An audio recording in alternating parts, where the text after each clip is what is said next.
sommes à un jour de la réouverture des restaurants, en tout cas des terrasses. On est avec Jean-Philippe Kern, le directeur général du Sofitel. Ouf, ça doit faire du bien. Comment vous avez accueilli cette grande nouvelle, Jean-Philippe? On n'en pouvait plus, on attendait depuis, enfin comme beaucoup de monde, on attendait ça depuis un an, hein, finalement. On espère que cette fois-ci, c'est la bonne. Nous, on s'est battu pour rester ouvert, pour travailler, pour faire de la belle restauration en chambre, en salle de réunion, puisqu'on avait le droit. On a quand même fermé quelques mois l'année dernière, mais depuis le 1er septembre, on est ouvert.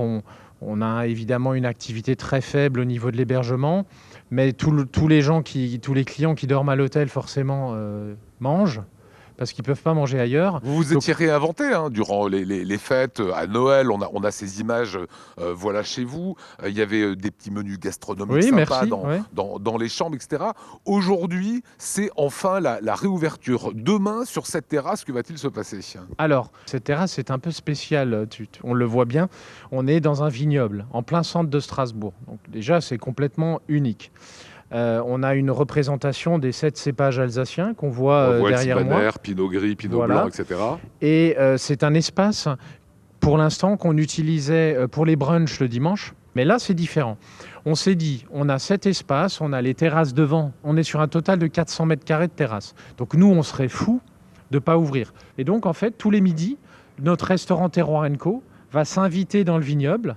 On prie pour le beau temps, en tout cas au moins 3 semaines. Après, on aura la salle de restaurant à disposition si besoin. Et donc, on va faire un sort de restaurant éphémère dans notre vignoble avec une grosse nouveauté.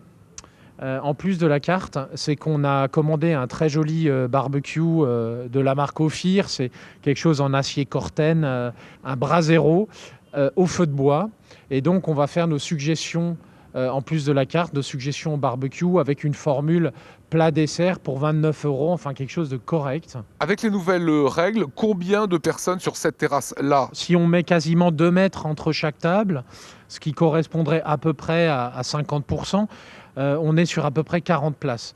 La question, et c'est un peu rigolo tout ça, parce qu'un coup c'est 1 mètre, un coup c'est 50% de jauge. Enfin, bientôt faut faire maths sup, maths spé pour être restaurateur, enfin je ne sais pas.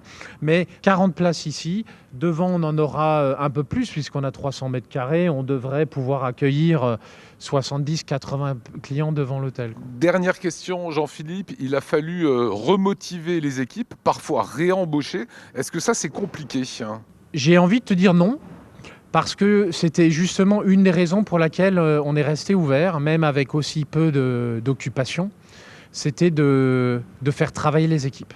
Alors certes, ils travaillaient 1 ou 2 jours par semaine, mais ils travaillaient. Ils étaient là avec nous, on les voyait. Ce qui fait qu'aujourd'hui, j'ai le même effectif qu'il y a 1 an à l'hôtel. Maintenant, attention, on va commencer à retravailler. On va peut-être avoir des petites surprises.